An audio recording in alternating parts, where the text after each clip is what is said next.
pressure was on. I mean, we really didn't know exactly who was going to be advancing, because there could have been a few more surprises, but in that second semifinal, not a single team had a perfect day in any way, shape, or form. Hello, beautiful people, and welcome to Flipping Out with Bridget Sloan. I'm your host, Bridget Sloan, and this is a podcast where you will be hearing from the amazing guests I have lined up for you. That could be anyone from a coach, an athlete, a fellow sports analyst, or really anybody who wants to come on this platform and share their story. And today's guest, she is one of the best people I know. I mean, she's gorgeous and stunning, and it's me. I am doing a solo episode today because we are going to be recapping the craziness of the NCAA championships that just happened and also just wrapping up the amazing season. Also, we're going to be getting into a little Q&A that you guys all sent in, and I am so appreciative of each and every one of you that sent me a question. I will be answering all of them today, so let's get into it. Wow. Well, guys, the NCAA season is officially over, which makes me really sad. But man, this whole season was like a roller coaster. It was literally waves up and down, and there were super amazing highs and there were some pretty tough lows. But I have to say, the craziness really picked up at the NCAA championships, which it normally doesn't. Normally, when teams get to NCAAs, it's pretty smooth. It's very rare to have those uncharacteristic mistakes. And man, were we in for a treat this year because it was, oh my gosh, oh, it was wild. There were so many amazing high moments of just great success and amazingness. And then there were also some moments where you were thinking, what's happening? Like, what's going on? Or is this a joke? And those are the moments that for me, I always take in as like, remember, all these athletes are human. They make mistakes, and gymnastics is a sport where anything can happen. So let's get into it. All right. April 17th week. So leading up to the NCAA championships, there were regionals, which were really bonkers. And then we headed to Fort Worth, Texas. That's right, good old Fort Worth for the NCAA championships. And semifinal one, which was on Thursday, was really exciting for multiple reasons. The semifinal number one consisted of LSU, Arkansas, Cal, and Stanford. Two teams in that semifinal. I'll be honest. Obviously, honesty is the best policy, but LSU and Cal really stood out as projected to move on, projected to do well, to finish in that 1-2 spot. And they did. But I don't want to take away from what Stanford accomplished. From what Arkansas accomplished. I mean, those two teams, Stanford and Arkansas, they just they never gave up. And I think that's such an important piece of of their history and of the legacy that they are either creating within the program or continuing with the program. I think both Arkansas and Stanford have always had a legacy, and it's exciting for me as a viewer, it's exciting for me as an analyst to just watch it just watch the legacy get better and better, and to watch the athletes just improve, and the excitement around the whole entire NCAA gymnastics fan base get more and more exciting. But Arkansas and Stanford did not advance to the finals. But let's just keep in mind, they finished respectfully in the top 8, if not actually in the top 7.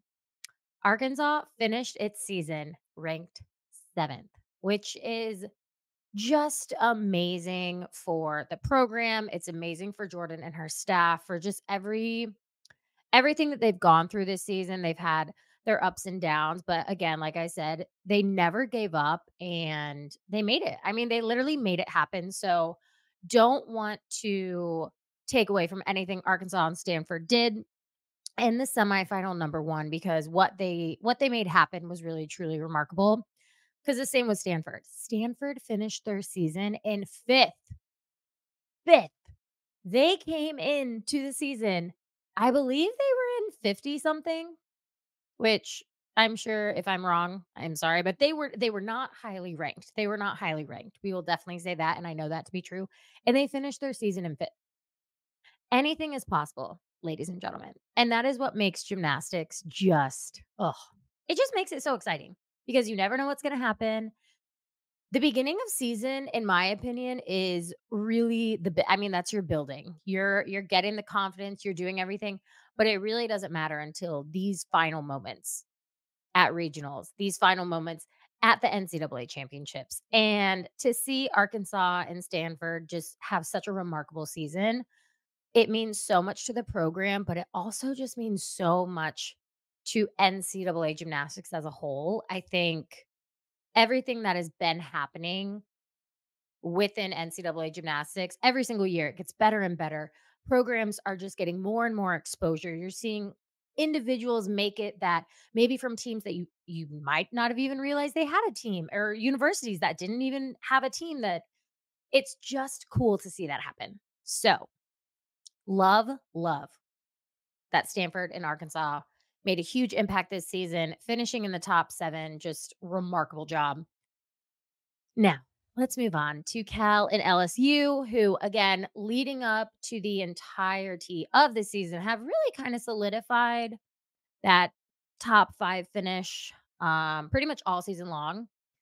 And they were, again, the team that I expected to move on. But normally, when I expect a team to move on, like something happens because that's just what happens to me. And I was really happy to see not only Cal and LSU have really great semifinal days, but they weren't perfect, which is exciting because that means that they have they have more to give. You know what I mean? Like, you don't want to go into semifinals and have the most perfect meet. I think it's important to know that the semifinals was semifinal number 1. It It got me pumped for the finals, but it also made me super nervous for the semifinal number 2. But before we get into that, I do want to just highlight LSU and Cal semifinal was, again, remarkable. Cal is a program that I really, really love. I think they're very underrated.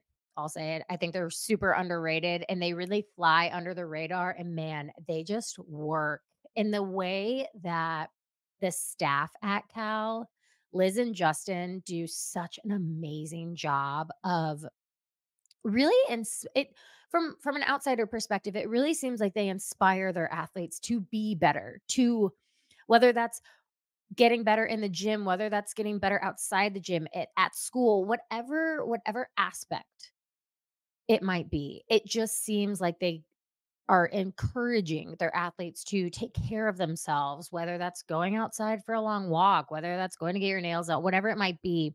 You can just see the love that the coaching staff has for their athletes, and their athletes love to compete.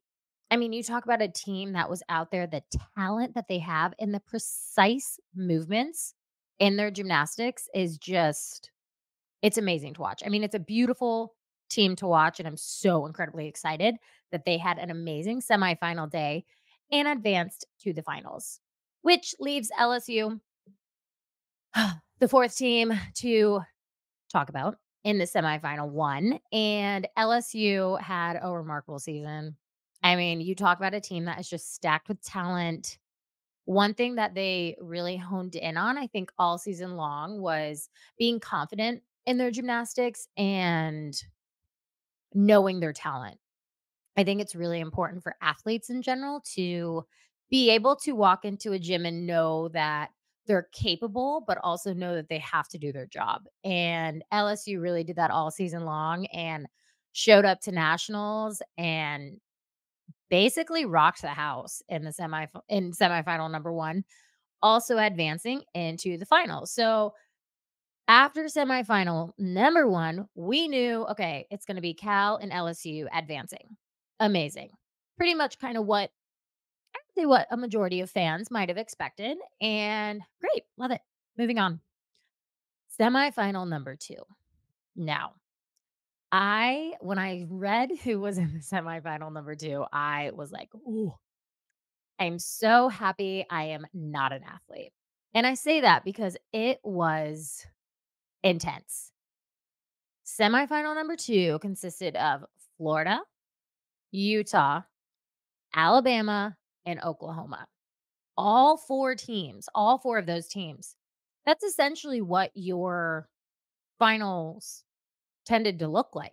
I mean, all 4 of those teams, I don't wanna say they were expected to advance or, you would expect them to advance, but it's very common to see them, all 4 of them, in the finals. So, I knew going into this semifinal number 2, it was going to come down to how many sticks, how many handstands on bars, how many stuck vaults, all these things that were so and are so crucial to a gymnast getting that high score because I just in my head I was like, man, this semifinal number 2 is going to be so dicey.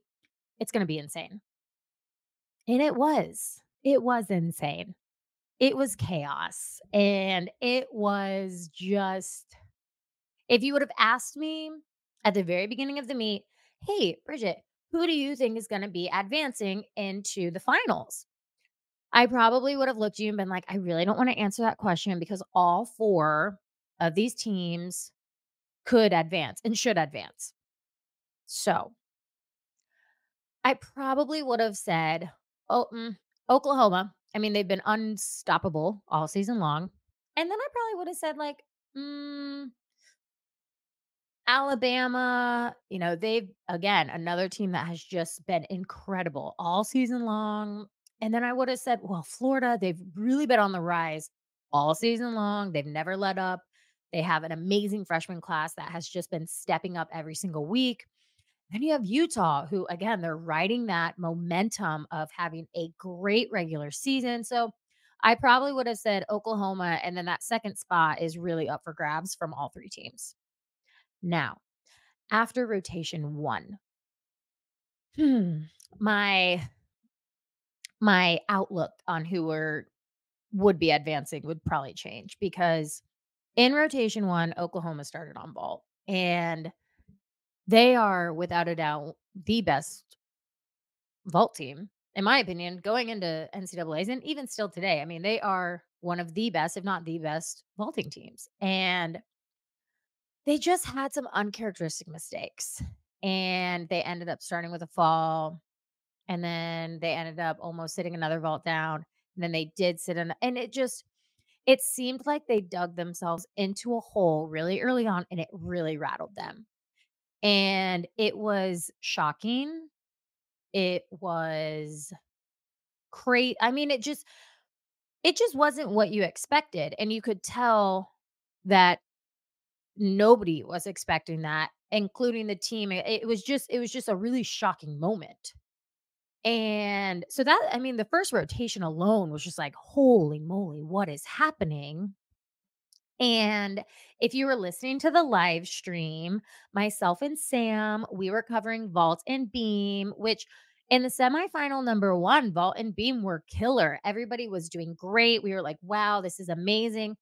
And then it seems like everybody came in the semifinal number 2 and vault and beam were just tough on teams. I mean, it was a struggle on vault and beam for some teams, and Oklahoma was one of them. They started off rough, and then you had Florida, Utah, and Alabama. Still, again, I don't know. I would hope that nobody down on the floor was obviously watching what was happening. I mean, Oklahoma had a lot of pressure coming into it. Every single team that makes it to the finals. Every single team that makes it to the NCAA championships has a lot of pressure, whether that and normally it is pressure put on themselves by themselves because as gymnasts, as athletes, you are a perfectionist and you want to do well. You want to represent your school well. So there is a little bit of added pressure, in my opinion, when it comes to those big, big meets. But Oklahoma just started off really not strong. I mean, they didn't. And it was just interesting, needless to say. And then you had Florida, who really was doing well. I think it was a team that was super I don't wanna say they were underappreciated, but they were a little bit underrated as far as the talent, as far as their confidence, their belief in themselves. I mean, they have a very young lineup. They don't necessarily have a young team, but they have a ton of freshmen. Well, they had a ton of freshmen in their lineups, which when you get on the big stage, it can be a little bit of a risk because you don't know what's gonna happen. Are they going you're up on podium, you're in front of tons of people, which you would think you're used to, but it is a totally different feeling in that NCAA atmosphere. So, Florida does a phenomenal job. I mean, they honed in, but there were mistakes too. They had a fall on bars, they had a fall on beam. Now, mind you, they did not count a single fall. So, in gymnastics across the board in the NCAA, you're always going to see 6 athletes compete and 5 scores count. So there is that little teeny tiny buffer, where if an athlete happens to have a mistake, you don't have to count that score, but it does add pressure to everybody coming after said mistake. So again, Florida had some mistakes. Really, in that second semifinal, not a single team had a perfect day in any way, shape, or form. So we talked about Oklahoma.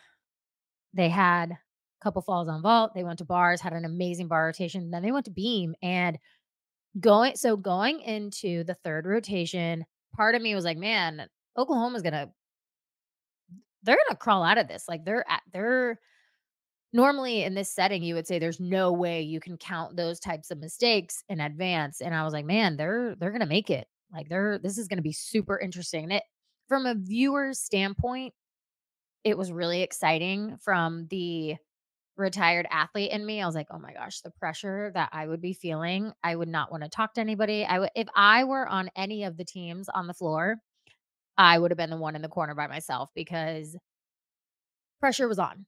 I mean, we really didn't know exactly who was going to be advancing, because there could have been a few more surprises, but Oklahoma goes to beam and they have to count a fall, which at that point, it's like, wow, Oklahoma will not be advancing. They will not be advancing, which is just it was shocking. I mean, it truly was shocking. It I think a lot well, I'm pretty sure the entire arena was like, "Wait a second, what's happening?" Um, but what was even more crazy is Alabama really did very well in the regular season, extremely well, actually.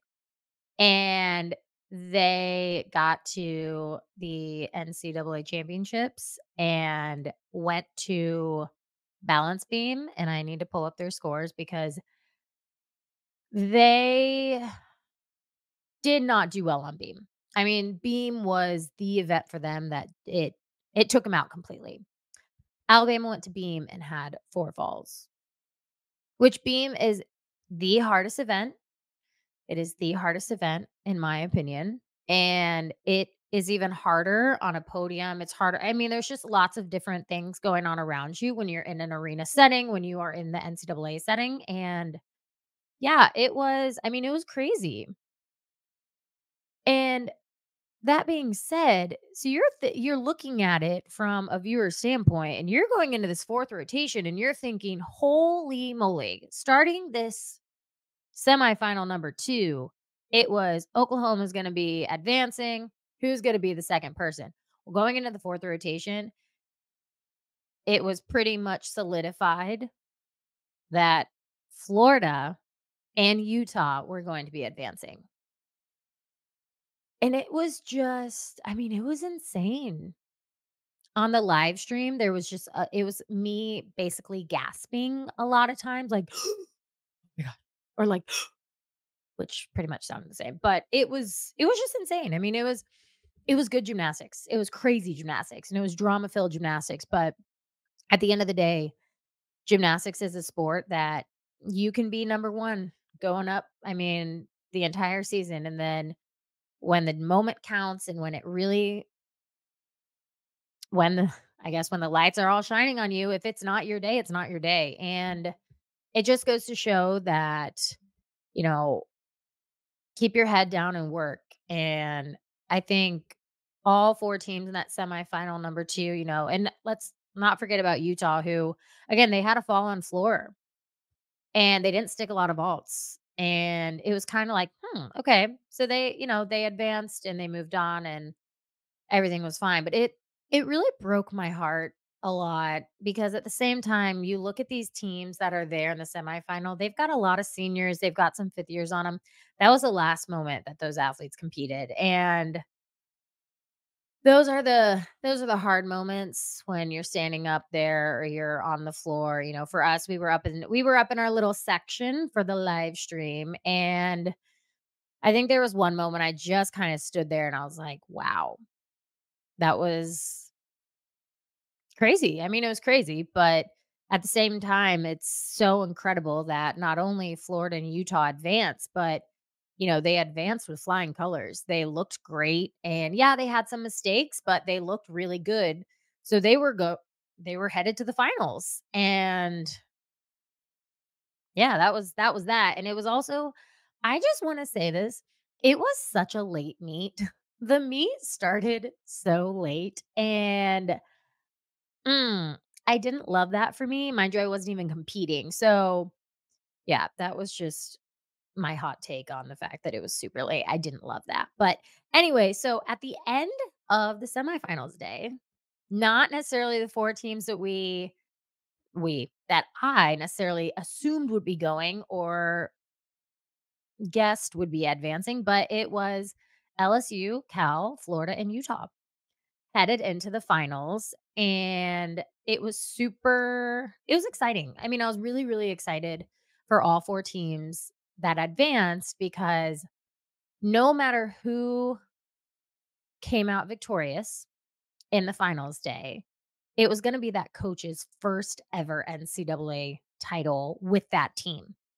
And that as the head coach, I should say. That would have been no matter what between LSU, Cal, Florida, and Utah. It would have been that coach's first ever NCAA championship title, which is really cool and really, really special.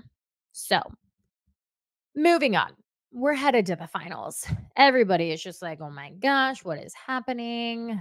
This is crazy, but I'm so excited. I can't wait. I was standing up there with Sam, and I'm like, I'm a little nervous, not for myself and not for you, but I want everyone to do well. I want this meet to just be amazing. That's what I wanted. I was like, I just want this meet to be amazing. And it was amazing. It was awesome. And it was just a very, very cool experience knowing that it was gonna come down like the semifinals. It was going to come down to sticking landings. It was gonna come down to all these things that we knew it was gonna come down to, but man, it was just juicy. Like, I just thought the finals was super juicy, and yeah, it was exciting.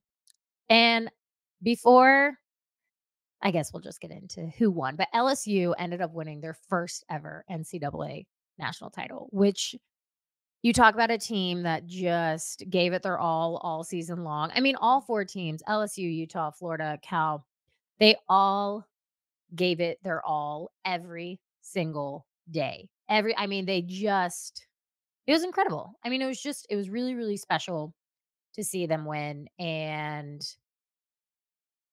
yeah, it was amazing. But going back to the finals, LSU ended on balance beam, and it was a very special moment. It was. Um, you talk about a team that, again, they've just been through a lot with injuries, and they had people that came back from injuries, and it was just a very special moment. And the same for Utah, going through a lot this season, a lot of things that they couldn't control. And they blocked out the noise, and they had an incredible finals day. And then you look at Cal, another team who that's the farthest they've ever made it. The farthest they've ever made it in school history. And not only did they have an amazing day, but they got second. They got second at the NCAA championships. I mean, it was so cool to watch everybody just live out this NCAA gymnastics dream. You could tell each athlete out there was just living in the moment, soaking everything up. And it was special. I think it was super special. And those are things that you'll never ever forget. I mean, these athletes will never ever forget these moments.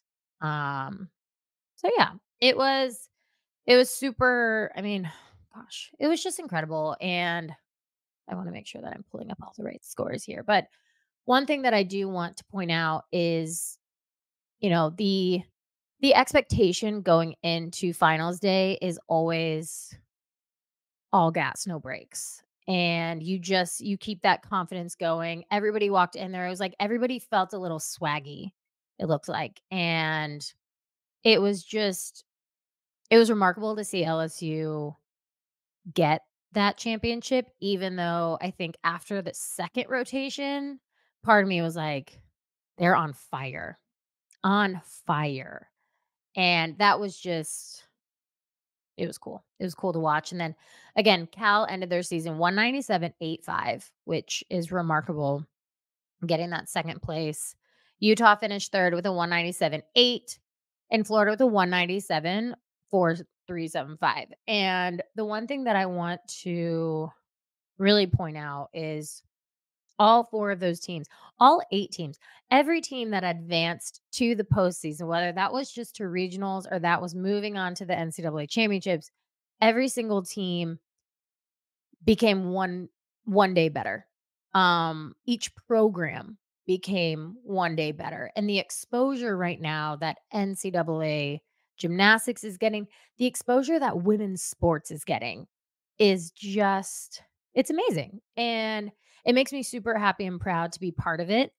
Um yeah, that was a little moment for me, just talking about how proud I am to be able to work for a company that does such a good job with coverage, and also to kind of feel for the athletes and know what they're going through. It's just something that it's really cool. It's really cool. And I also can't forget all of the amazing individuals that competed at the NCAA championships. I think that is one of the most difficult things to do, is to compete on such a big stage without your team. And one thing that I love really about NCAA gymnastics is that each team really adopts that individual. And the individuals that we saw were, I mean, they were remarkable. Jade Carey, I want to be you when I grow up. She's she just makes gymnastics look so easy. And I'm like, I never looked like that ever. When I vaulted, I actually asked, I was like, guys, did I look like that when I vaulted? And everybody just laughed. And I was like, oh, no. Okay. Okay. It's just, I mean, Jake Carey just looked outstanding. Lily Smith looked amazing. You had Skyla from Michigan State. There were so many schools being represented that it's such a special time. So again, kudos to every single individual that was competing at the NCAA championships, every single team that competed at the NCAA championships. It is a long season. And the fact that each team, it just looked like it wasn't this like heavy moment, like, oh, we're done. It was like every single team, no matter what happened, looked so proud and they just looked proud. And that was cool to see. And it was a very special moment. Um, so yeah, that was pretty much NCAA championships. Okay. I'm sure people are like, we want to hear more. But at the same time, guys, we only have so much time to dissect a huge meet like the NCAA championships. And honestly, if you want to hear more, then you should just tune in and make sure that next year you're ready to go, because next year is going to be even crazier. I say that every single year, but it's just going to be bananas. And I can't wait. I can't wait. But yes, huge congrats, LSU, getting their first ever NCAA national title. So incredibly excited for them. Bringing it back to the SEC.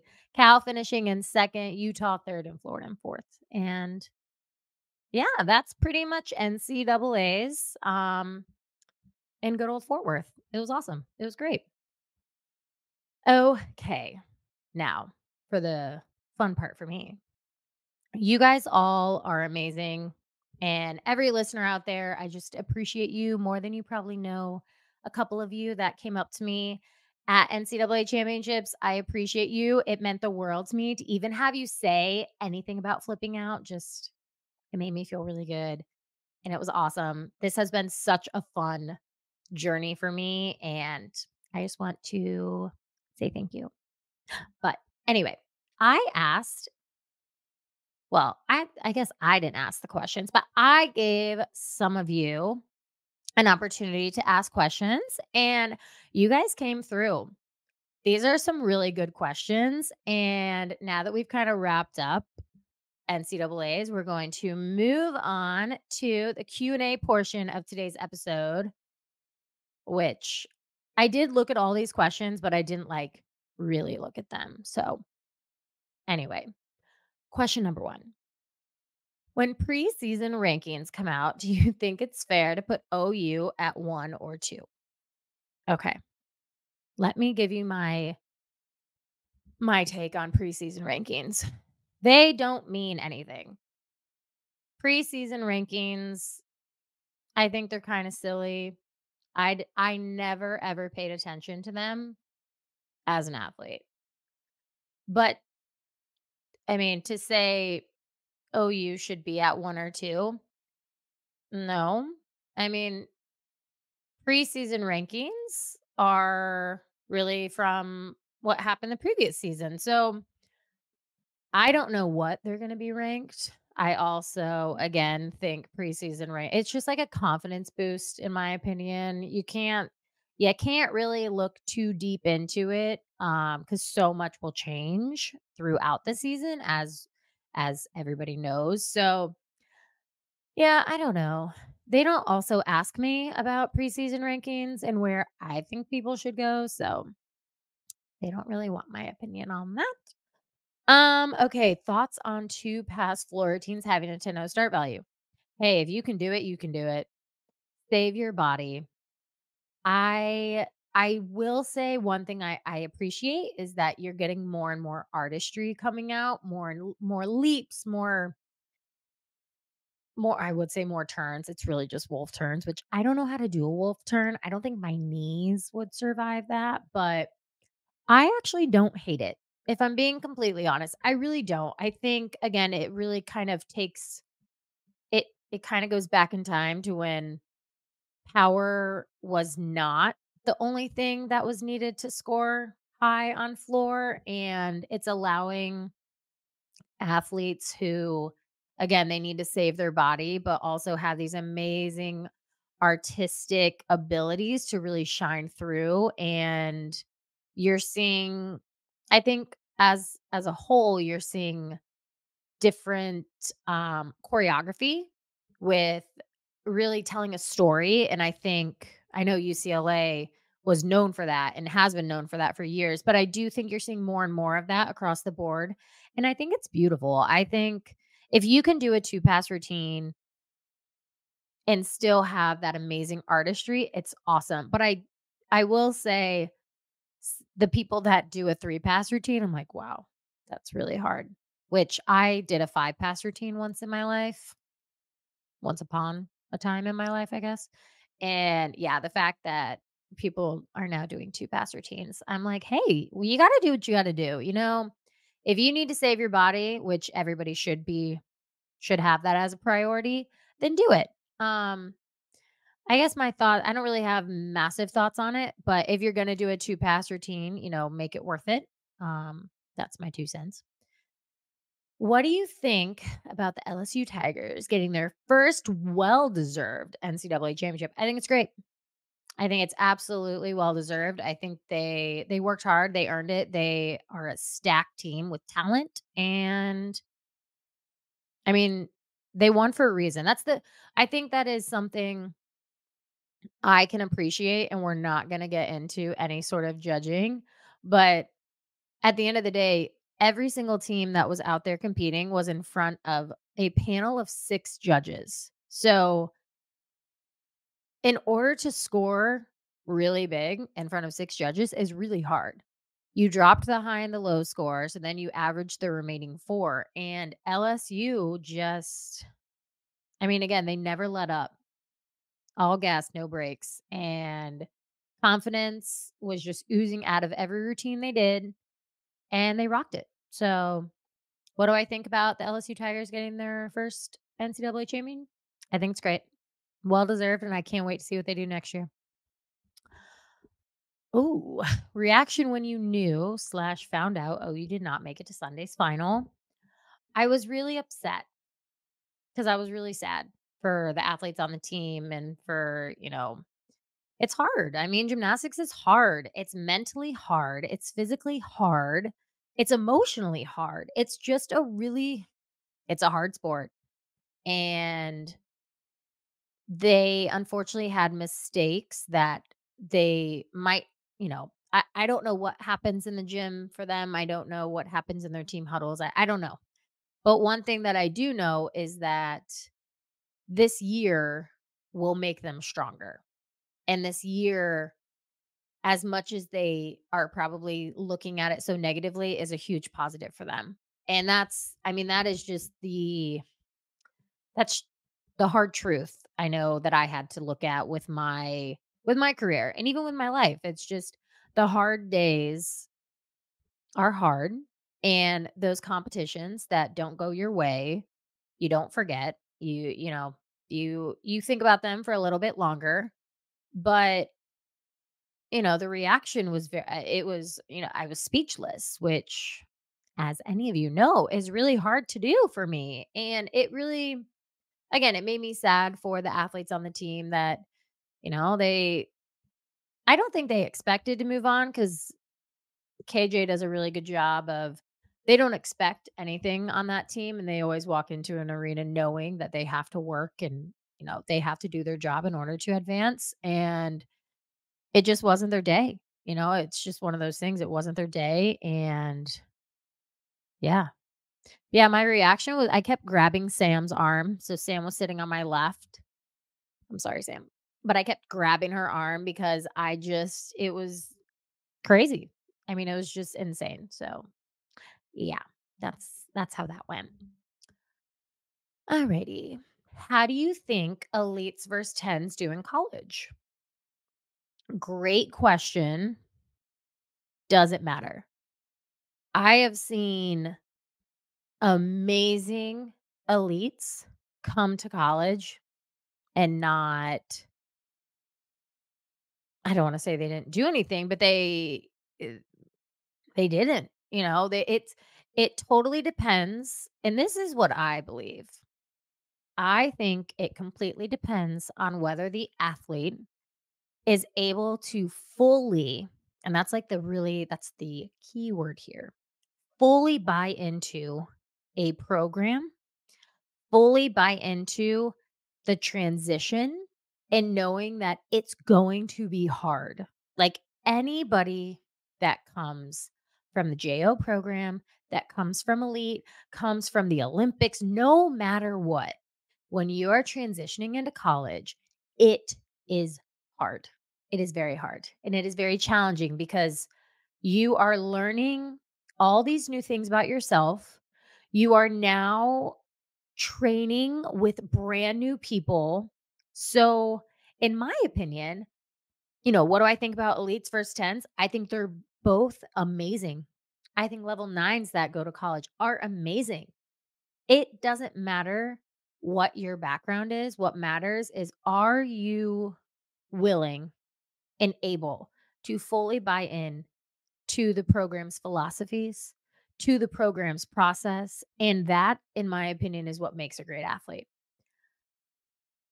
I believe that elites, unfortunately, they do tend to come into college a little broken sometimes. Their bodies have been through a lot. Yes, they might not have competed as much as a JO athlete, but they the meets that they did do were extremely grueling on their bodies. So, I think sometimes it's really challenging for elites to transition into college and know that maybe they're recovering from an injury or maybe there's and that's, again, it's really hard. And I think also when you have a really good support system, and that support system is normally your team, when you have that, it helps tremendously. I mean, you need your teammates to respect you.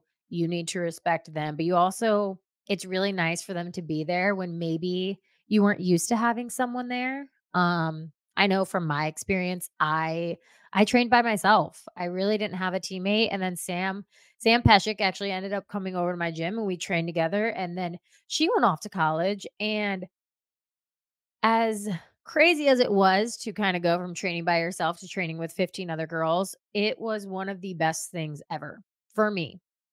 I thrived in that atmosphere. I completely bought into the University of Florida's philosophies, program. Like, I bought into it all, and I was there. Every day I was there 100% ready to go, and I think that made a big difference in my career. Um, so I highly recommend anybody out there who is going to be transitioning into college, whether it's this year, next year, it doesn't matter. It's just it makes things a lot easier when you can fully allow yourself to trust those around you, to trust your coaches, have that trust in them. It does mean the world, and it makes a huge difference when you're able to do that. So, again, how do you think elites versus 10s do in college? I think they equally both do amazing.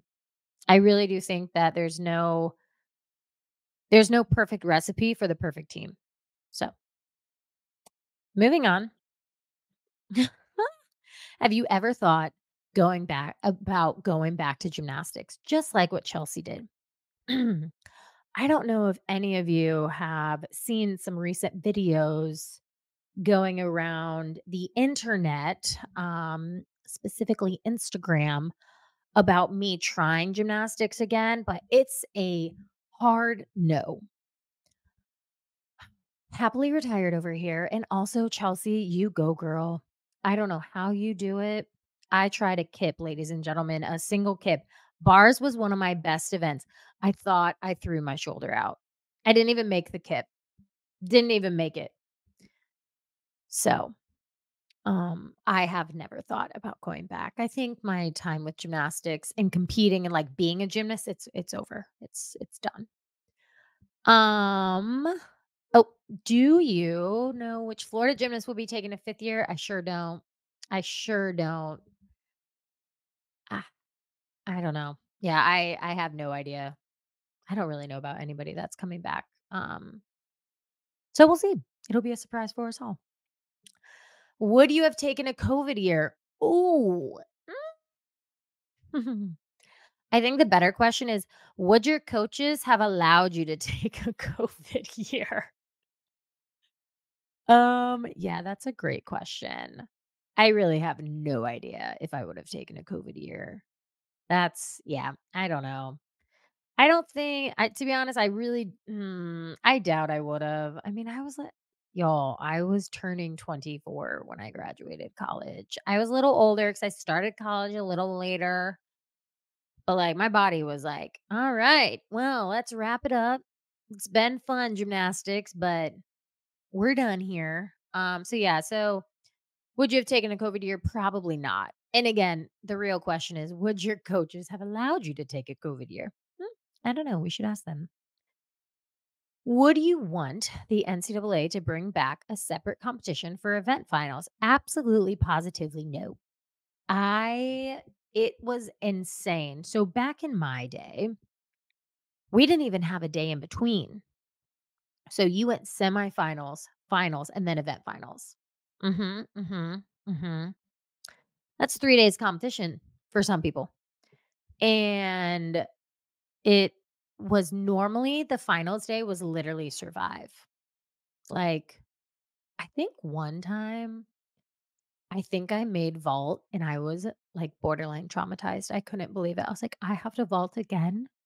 And I know I made floor my freshman year, and now mind you, my freshman year, I was probably like, "This is amazing. I love it." Yeah, doing 3 floor routines in a row, doing 3 days in a row of floor routines, not for me. It was not for me. So I do not think it's smart. I think for the athletes, it for an athlete's longevity and health, I think it's better this way. I think, you know, again, the finals day, it was the 3rd day. Normally every, It just made for a really long, uh, NCAA championships, and yeah, I do not think that they should bring back a separate competition for it. I think the way that they do it right now is amazing and beautiful, and just keep it going. That's how I feel. Okay, how early before the NCAA season do you begin prepping for commentating? Ooh, great question. That has changed every single year. I feel like I do a much better job with my preparation, which that's because I'm telling myself I do a better job. Thank you very much. I believe normally I try to at least get things going by October. And when I say by October, I mean I'm starting to look at teams. I always follow Instagrams, I always follow social media just to see little, you know, posts that they do or maybe something crazy that I see and I'm like, "Ooh," and I'll take note of that. But by October, I would say I've started my process, but that means that I have essentially October, November, December to like dial in. And then once you get your schedule, it's a lot easier to kind of navigate. Hey, okay, I'm going to be watching this team, m- three times in a row. Perfect. Let's know this team like the back of our hand. And yeah, I mean, that's how I do it. Maybe people do it differently, but I would say around October, I'm like, all right, NCAA season is upon us, which is exciting. What school do you think is currently the best in the leotard game? In my favorite trends, ladies and gentlemen, I think the leotard game is crazy. Do you know how expensive those leotards are? Crazy expensive. And mind you, part of me always wants to ask the athletes, is it heavy? Like, I remember wearing a lot of jewels on my arms, and I'd be like, "Y'all, I can't raise my arm because it's heavy." And nowadays, it's almost like who can have the most rhinestones on their leotard. And to be honest, I kinda love that. I think it's great. I will say I think Florida's leotards are beautiful. I do. I think UCLA's leotards, gorgeous. The one thing I really kinda love is the story behind leotards. Like, I feel like when I was competing, it was like, "Oh, you're gonna wear this blue one because it's blue and our school colors are orange and blue." And we were like, "Okay, cool, cool." Now it's like there's a cool meaning to the leotards, and I think that's really nice.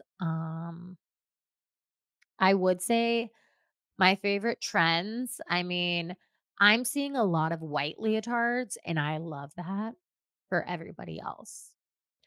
I do not think I would have looked very nice in a white leotard. So that is a trend that I personally would not really enjoy. But I will say the white leotards that I have seen are stunning. I think they're beautiful. And again, you go, girls, ladies, you do your thing in those white leotards. But I think if I had to narrow down like what school, I just really love UCLA's leotards. I'm sorry. I do. I really love them. And that's that. Oh, going to Paris this summer. I am not. I am not going to Paris. I will be sitting, watching, maybe doing some podcasts about it. I don't know. You'll have to tune in and maybe see. But I will not be going to Paris this summer. Okay. We're almost done here, folks. Why don't you and Sam do more content? Great question. Great question. Sam Peshek and myself, I think, are two very funny people, and we should do more content together, Sam. I would appreciate that. You should tell some people that we should do it because they'll listen to you better than me. Okay, last question. My bestest friend from the 2008 Olympic team. Oh my gosh, I'm friends with everybody. No, actually, in all seriousness, my Olympic team is so great, and we really are all close, and the cool thing is that everybody's kind of doing their own thing in their lives, and we all are at very different points in our lives, but at the same time, if I were to text any of them, I know that I would get an answer, and that is something that I really appreciate. But I will say, I mean, Sam and I are it's probably Sam. I talk to her the most. I see her the most. I do need to get down and visit Alicia soon. So, Leash, if you're listening, I'm coming down eventually. I'll make time. I promise. But yeah, I think I'm very lucky, and I think all of us could probably agree that we all feel very lucky and fortunate that our team is just we're all really close and we support each other. And yeah, I love that for us. That wraps up today's episode. Thank you so much for tuning in. Please make sure to like and subscribe Flipping Out with Bridget Sloan wherever you listen to podcasts. And I just want to give a huge thank you to all the listeners out there who have stuck with me this entire season. NCAA gymnastics season is officially over, but we will have some episodes coming out in the next couple weeks because there is some awesome things happening in the world of sports. Make sure to set those alerts and make sure that you tune in when those episodes drop. Again, I'm your host, Bridget Sloan. I hope you all have an amazing rest of your day. Let's go make some good life choices out there, and don't forget to be awesome. Bye, y'all.